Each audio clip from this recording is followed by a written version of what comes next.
तो फाइनली दोस्तों इस वीडियो में हम लोग क्लास 12 के केमिस्ट्री का 70 ऑब्जेक्टिव क्वेश्चन करेंगे जो आपके बिहार बोर्ड एग्जाम में पूछे जाने की बहुत ही ज्यादा संभावना है। ठीक है, तो चलिए इस वीडियो को शुरू करते हैं। आप सब इस वीडियो को अंत तक अवश्य देखिएगा। देखिए पहला प्रश्न क्या है और कई बार ये क्वेश्चन पूछा गया है।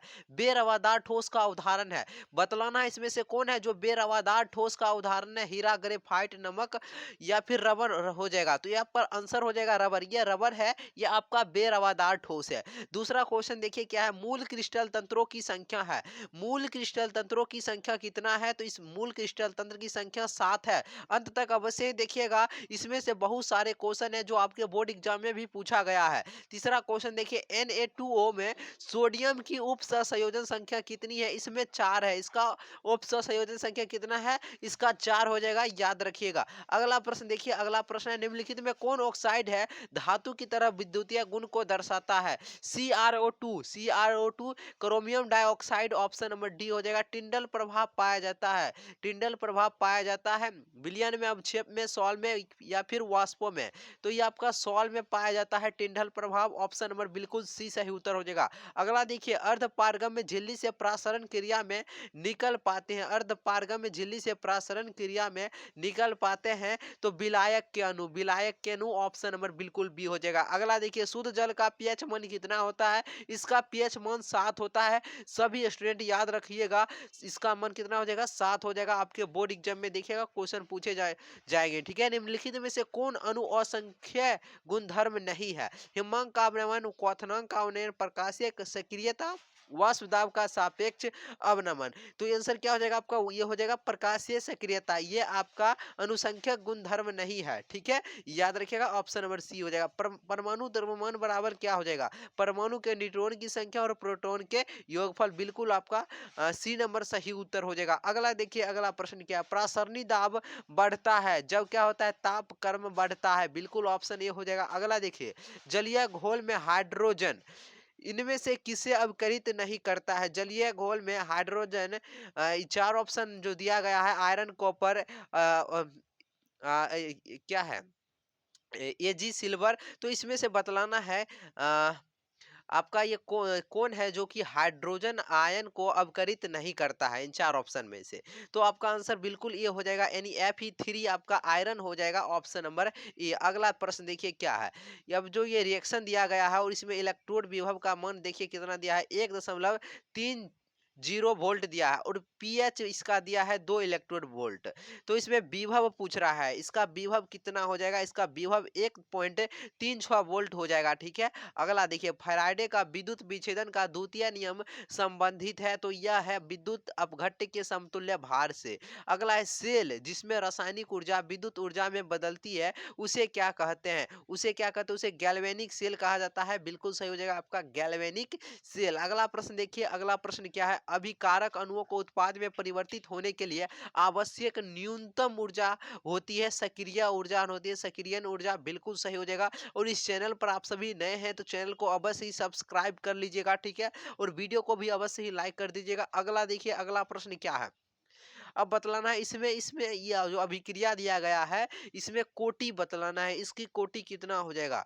तो इसकी कोटि आपका 1 हो जाएगा। बिल्कुल सही, ऑप्शन नंबर जो भी बी लगा रहे हैं सही हो जाएगा। जल में H2 + Cl2 जो अभिक्रिया करके बनाता है HCl, इस अभिक्रिया की कोटि और सूर्य प्रकाश की उपस्थिति में, इस तरह से देखिए आंसर याद रखिएगा, शून्य हो जाएगा। ये शून्य कोटि की अभिक्रिया हो जाएगा। अगला देखिए, किसी वस्तु के प्रतिक्रिया करने का दर निर्भर करता है, परमाणु भार, समतुल्य भार, अनुभार या फिर सक्रिय भार। तो यह निर्भर जो करता है आपका सक्रिय भार पर निर्भर करता है। बिल्कुल डी नंबर सही हो जाएगा। अगला प्रश्न देखिए, अगला प्रश्न क्या है, रासायनिक अधिशोषण में कितने परतें होती है। रासायनिक अधिशोषण में कितने परतें होती है, तो इसमें एक परतें होती है। याद रखिएगा, रासायनिक अधिशोषण में कितने परतें होती है, एक परत होती है। ठीक है, अगला देखिए, निम्न में से किसमें टिंडल प्रभाव नहीं पाया जाता है। चीनी के घोल में, चीनी के घोल में। बिल्कुल सही उत्तर हो जाएगा आपका। दूध एक उदाहरण है, तो दूध आपका ये पायस का उदाहरण है, पायस का। सामान्य ताप एवं दाब पर किसी गैस के 1 मोल का आयतन कितना होता है। सामान्य ताप एवं दाब पर किसी गैस के 1 मोल का आयतन आपको बतलाना है। तो ये होता है आपका 22.4 लीटर। कई बार क्वेश्चन पूछा गया है, याद रखिएगा। निम्नलिखित में से कौन कोलाइड घोल नहीं है? तो ये आपका जल हो जाएगा, ये कोलाइड घोल आपका नहीं हो जाएगा। निम्न में से ठोस ठोस समुदाय पूछ रहा है, ठोस ठोस समुदाय कौन है? तो ये संश्लेषित जैम है। क्या है? संश्लेषित जैम, बिल्कुल सही हो जाएगा। अगला देखिए, अगला प्रश्न क्या है? वात्या भट्टी में निम्नलिखित में से किस ऑक्साइड का अपचयन होता है? तो इसमें आयरन ऑक्साइड का अपचयन होता है, बिल्कुल सही हो जाएगा आयरन ऑक्साइड। कॉपर का मुख्य अयस्क है, तो कॉपर का मुख्य अयस्क को बतलाना है, बतलाइए। Copper pyrite, copper glass, galena, siderite. कौन हो जाएगा? बिल्कुल सही उत्तर हो जाएगा कॉपर ग्लास, जो भी ऑप्शन नंबर बी चूज कर रहे हैं। अगला देखिए, जब किसी धातु के ऑक्साइड को कार्बन के साथ गर्म किया जाता है तो धातु का निर्माण, देखिए जो रिएक्शन दिया गया है यहाँ पर बतलाना है। इसमें जो है, इसमें ये कार्बन क्या होता है? यहाँ पर कार्बन जो होता है वो आपका अवकारक होता है, बिल्कुल सही हो जाएगा आपका अवकारक। अगला देखिए, निम्नलिखित में से कौन सी धातु है जो कि भूपर्पट्टी में अधिक मात्रा में पाया जाता है? बतलाइए। तो ये आपका हो जाएगा एल्युमिनियम, एल हो जाएगा। डोलामाइट खनिज में पाया जाता है, इसमें मैग्नीशियम पाया जाता है, Mg हो जाएगा। गलेना किसका अयस्क है? तो यह पीबी हो जाएगा, सीसा का हो जाएगा। ऑप्शन नंबर आपका बिल्कुल बी नंबर हो जाएगा। निम्नलिखित में से सबसे बड़ा बॉन्ड कौन किस में पाया जाता है? सबसे बड़ा बॉन्ड कौन किस में पाया जाता है? यह NH3 में पाया जाता है, अमोनिया में। H2SO4 है एक, H2SO4 है एक। तो यह आपका है द्विभाषमी कम्ल। क्या है? द्विभाषमी कम्ल। बिस्मथ की सबसे अस्थायी ऑक्सीकरण अवस्था क्या? कई कई बार क्वेश्चन पूछा गया है, याद रखिएगा। इसकी +3 होती है बिस्मथ की। ठीक है, अगला देखिए, निम्नलिखित में से कौन सबसे शक्तिशाली प्रबलतम ऑक्सीकारक पदार्थ है? ये फ्लोरीन हो जाएगा, F2 हो जाएगा। सल्फाइड का समाहरण किया जाता है तो फेन उत्प्लावन विधि के द्वारा, बिल्कुल सही हो जाएगा आपका फेन उत्प्लावन विधि के द्वारा। हीलियम का मुख्य स्रोत बतलाना है। हीलियम का मुख्य स्रोत आपका क्या हो जाएगा? पृथ्वी, कोयले, कोयला की खानें, सूर्य, रेडियम। तो हीलियम का मुख्य स्रोत क्या हो जाएगा? इसका मुख्य स्रोत हो जाएगा आपका सूर्य का प्रकाश, यानी सूर्य हो जाएगा। निम्नलिखित में सबसे प्रबल अम्ल बतलाना है। इसमें कौन है जो सबसे प्रबल अम्ल है? तो Bi3 हो जाएगा। निम्नलिखित में से किसका बंधन कौन सबसे अधिक है? इनमें से किसका बंधन कौन है जो सबसे अधिक है? तो Bf3 का हो जाएगा। ऑप्शन नंबर बिल्कुल सही उत्तर हो जाएगा। अनुचुंबकीय अनुचुंबकत्व प्रदर्शित करने वाला पदार्थ है। अनुचुंबकत्व प्रदर्शित करने वाला पदार्थ कौन है? ऑक्सीजन हो जाएगा, O2। निम्नलिखित में से कौन धातु धातु से अभिक्रिया करके हाइड्रोजन गैस मुक्त नहीं करता है? कौन धातु है? कह रहा है इनमें से, इसमें से कौन जो है धातु है जो अम्ल से अभिक्रिया कर लेता है फिर भी हाइड्रोजन गैस को मुक्त नहीं करता है? इसमें से बतलाना है। तो आयरन या जिंक या कॉपर या फिर मैग्नीशियम हो जाएगा। 40 का जवाब दीजिएगा जल्दी। बिल्कुल सही उत्तर हो जाएगा आपका कॉपर, बिल्कुल ऑप्शन नंबर सी हो जाएगा। जब FeOH को होल 3 सॉल्ट में NaCl घोल मिलाया जाता है तो क्या होता है? इसमें आपका क्या होता है? FeOH की होल 3 ये अवक्षेपित हो जाता है, बिल्कुल सही हो जाए उत्तर हो जाएगा option number D. D orbital का आकार होता है, डी ऑर्बिटल का आकार आपको बतलाना है। तो ये डबल डम्बेल होता है। और पी ऑर्बिटल का पूछेगा तो आपका डम्बेल डम्बेल हो जाएगा, ठीक है। और डी ऑर्बिटल का डबल डम्बेल। संक्रमण तत्व है, ये डी खंड के तत्व को संक्रमण तत्व कहा जाता है। हमेशा स्वतंत्र अवस्था में पाए जाने वाला धातु कौन है? हमेशा स्वतंत्र अवस्था में पाए जाने वालों वाला धातु आपका गोल्ड हो जाएगा, ठीक है, यानी सोना हो जाएगा। ऑप्शन नंबर ए हो जाएगा। अब देखिए, इसका नाम, इसका आयुपेक नाम आपको बतलाना है। इसका आयुपेक नाम क्या हो जाएगा? इसका आयुपेक नाम क्या हो जाएगा? बतलाइए। इसका आयुपेक नाम देखिए ज्ञात भी कर सकते हैं। देखिए, इसको हम बतला देते हैं। देखिए, इसका पहले ऑक्सीकरण संख्या निकालना होता है। तो पहले निकाल लीजिए, 1 × 2 हो जाएगा। हाइड्रोजन का 1 हो जाएगा, प्लस Pt का इसमें ऑक्सीकरण निकालना होगा, ठीक है। तो इसमें इसको x मान लीजिए, प्लस Cl होता है कितना? -1 होता है। Cl का -1 होता है। -1 को 6 से गुना कीजिएगा, क्या हो जाएगा? -6 हो जाएगा। तो यहाँ पर डायरेक्ट -6 लिख देते हैं, इजकल टू आप 0 लिख देते हैं, ठीक है। तो 2 + x - 6 इजकल टू 0 हो जाएगा। आपका क्या हो जाएगा? x - 4 हो जाएगा, इजकल टू 0 हो जाएगा। इधर है +2, इधर है -6, तो -4 हो जाएगा। अब x इजकल टू कितना हो जाएगा? ये माइनस है, +4 हो जाएगा। तो x का मान आपका 4, यानी ऑक्सीडेशन नंबर आपका 4 हो जाएगा। तो आपको आपका ऑक्सीडेशन नंबर आपका 4 हो गया, इतना ध्यान में रखिएगा। अब इसमें लिखिएगा, आयुपेक नाम लिखा जाता है इस तरह से। पहले ये कॉलम के बाहर वाला का लिखा जाता है। देखिए, इसमें क्या है? पहले लिखिएगा हाइड्रोजन। क्या लिखिएगा? हाइड्रोजन। हाइड्रोजन। हाइड्रोजन आप लोग पढ़े होंगे उपसंयोजन यौगिक जब सर आपको पढ़ाए होंगे, तो हाइड्रोजन लिखिएगा। उसके बाद देखिए इसमें 6 लगा है, इधर से लिखिएगा hydrogen hexa, hydrogen hexa, hydrogen hexa Cl क्या लिखेंगे, क्लोरो, क्लोरो, इधर से लिख दीजिए हाइड्रोजन हेक्सा क्लोरो, सभी सटाकर लिखना है, ठीक है। इस 2 नंबर में ही पूछा जाता है इस तरह से, हाइड्रोजन हेक्सा क्लोरो। अब इसके बाद लिखिएगा क्या जानते हैं, इसके बाद लिखिएगा ये ऑक्सीडेशन नंबर, क्या लिखिएगा, ऑक्सीडेशन नंबर कितना आया है, नहीं इसको लास्ट में लिखिएगा। इसके बाद ये वाला फिर लिखिए platinum, hydrogen hexa chloro platinum, क्या लिखिएगा, प्लेटिनम, पीटी हो, पीटी आपका प्लेटिनम, प्लेटिनम। उसके बाद ये ऑक्सीडेशन नंबर आपका 4 आया है, तो इसको रोमन अक्षर में लिखिएगा इस तरह से 4, और सभी पर एक ही बार में लाइन खींच देना है, ठीक है। इसका इसका नाम हो गया आपका हाइड्रोजन हेक्सा क्लोरो प्लेटिनम 4। देखिए इसमें कोई भी ऑप्शन है hydrogen hexa chloro chloro platinum 4, देखिए ऑप्शन इसमें गलत दिया गया, हाइड्रोजन हेक्सा क्लोरो प्लेटिनेट, यहाँ पर 4 लिखना चाहिए, यहाँ पर 2 है, तो यहाँ पर आप सभी 4 कर दीजिएगा इस तरह से, ठीक है। चूंकि ऑक्सीडेशन नंबर अभी तुरंत हम निकालें कितना है, 4 आया है, तो ऑप्शन सही कर लीजिएगा, ठीक है, यहाँ पर 4 कर लीजिएगा। अब चलिए अगला प्रश्न देखिए, निम्न में से किसकी आकृति चतुष्फलकीय होती है, तो किसका होता है, NiCl4 2- का काफी ज्यादा इंपॉर्टेंट क्वेश्चन, याद रखिए हर बार पूछा जाता है। किस यौगिक के केंद्रीय धातु का प्रसंकरण DsP2 है, इसका बतलाइए, किस धातु का केंद्रीय धातु का हाइब्रिडाइजेशन DsP2 होता है, किस यौगिक का, इसमें से बतलाना है 4 ऑप्शन में से किसका होता है। 47 का जवाब सबसे पहले बताइए कौन, तो बिल्कुल NiCN होल 4 2- का हो जाएगा, बिल्कुल ऑप्शन नंबर सी। उष्मा और विद्युत का अच्छा चालक कौन है, उष्मा और विद्युत का अच्छा चालक कौन हो जाएगा, ग्रेफाइट हो जाएगा, ऑप्शन नंबर आपका बिल्कुल सी सही उत्तर हो जाएगा, ग्रेफाइट। अगला प्रश्न देखिए, एल्कीन का सामान्य सूत्र क्या होता है, एल्कीन, देखिए एल्केन का आपका याद रखिएगा, एल्केन का जो होता है आपका, एल्केन का होता है CnH2n, CnH2n प्लस 2 होता है एल्केन का। एल्कीन का पूछेगा, एल्कीन, एल्कीन, ठीक है, एल्कीन का पूछेगा, याद रखिएगा एल्कीन का होता है CnH2n, ठीक है, H2n, और पूछेगा H2n यहाँ पर कर लिए, एल्केन का CnH2n+2, एल्कीन का CnH2n,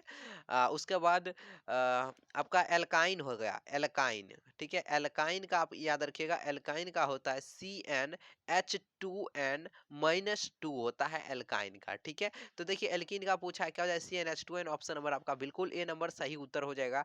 CH4 में सिग्मा बॉन्ड देखिए निकाल सकते हैं, आपको ये सभी तो निकालने के लिए आना चाहिए, पाई बॉन्ड की संख्या, सिग्मा बॉन्ड की संख्या, ठीक है। तो देखिए इसमें कार्बन का 4 को अणु ले लेंगे, 4 है, हाइड्रोजन तो ले लीजिए, ले लेते हैं 4। अब देखिए सिंगल बॉन्ड के लिए सिग्मा बॉन्ड होता है, डबल बॉन्ड के लिए क्या होता है, डबल बॉन्ड के लिए होता है एक सिग्मा और एक पाई। तो देखिए सभी सिंगल बॉन्ड है तो 4 हो जाएगा आपका, 4 इसमें सिग्मा हो जाएगा। सिंगल बॉन्ड के लिए एक सिग्मा, डबल बॉन्ड के लिए एक सिग्मा और पाई, ट्रिपल बॉन्ड के लिए आपका होता है एक सिग्मा और 2 पाई, ठीक है। ये सभी आप सभी पढ़े होंगे, ठीक है। अब देखिए अगला, कार्बन कार्बन एकल बंध की लंबाई होती है 1.54 एंगस्ट्रॉन होता है, आप सभी याद रखिएगा 1.54 एंगस्ट्रॉन, ठीक है। अगला प्रश्न देखिए, अगला प्रश्न क्या है, अल्कोहल का क्रियाशील मूलक बताना है, अल्कोहल को OH के द्वारा सूचित किया जाता है, बिल्कुल ऑप्शन नंबर आपका ये सही उत्तर हो जाएगा। देखिए अल्कोहल को OH, और कार्बोक्सिलिक अम्ल पूछे तो COOH, कार्बोक्सिलिक अम्ल पूछे COOH, एल्डिहाइड पूछे CHO हो जाएगा, कीटोन पूछे CO हो जाएगा। ये अल्कोहल अभी पूछा है तो CH हो जाएगा, ये आपका कार्बोक्सिलिक अम्ल है, ये एल्डिहाइड है, ये आपका कीटोन हो जाएगा, ठीक है। अब देखिए ये यौगिक है आपका, ये इस यौगिक का नाम आपका फिनॉल है, फिनॉल, इसका नाम क्या है, फिनॉल है, ऑप्शन नंबर बी हो जाएगा। मिथेनॉल का सूत्र क्या होता है, देखिए जो आपका मीथेनॉल का सूत्र क्या होता है, बतलाइए इसमें से क्या हो, सभी स्टूडेंट बतलाइएगा, बिल्कुल सही उत्तर हो जाएगा आपका मिथेनॉल का CH3OH हो जाएगा, बिल्कुल सही उत्तर, ऑप्शन नंबर आपका बिल्कुल ए हो जाएगा। अगला देखिए, इसका आयुपेक नाम बतलाना है, CH3O C2H5 का आयुपेक नाम बतलाना है, तो इनमें से कोई नहीं, इसका आयुपेक नाम है या इनमें से कोई नहीं हो जाएगा, तो इसका नाम है मिथैक्सी इथेन, इसका नाम क्या है, मिथैक्सीन इथेन इसका नाम है, याद है इसका मिथैक्सीन इथेन है। देखिए इसमें मिथैक्सी मीथेन दिया है, इथैक्सी इथेन दिया है, इथैक्सी मीथेन गलत है, इसका नाम क्या है, मिथैक्सी इसका नाम है क्या, मिथैक्सी इथेन। देखिए किसी भी ऑप्शन में नहीं है, ऑप्शन नंबर डी हो जाएगा। कीटोन का क्रियाशील, अभी तुरंत भाई, कीटोन का आपका ये हो जाएगा सीओ हो जाएगा वाला, ये कार्बोक्सिलिक अम्ल का हो जाएगा, ये एल्डिहाइड का हो जाएगा, ये अल्कोहल का हो जाएगा। कीटोन का पूछा है, बिल्कुल ऑप्शन नंबर आपका ये राइट आंसर हो जाएगा। एल्डिहाइड जिसमें अल्फा हाइड्रोजन नहीं होता है उसमें भाग लेता है कौन सा अभिक्रिया, ये ऑर्गेनिक का सवाल आप सभी पढ़े होंगे, बतलाइए क्या हो जाएगा। एल्डिहाइड जिसमें अल्फा हाइड्रोजन नहीं होता है उसमें भाग लेता है कौन सा अभिक्रिया, कौन सा रिएक्शन, बतलाइए।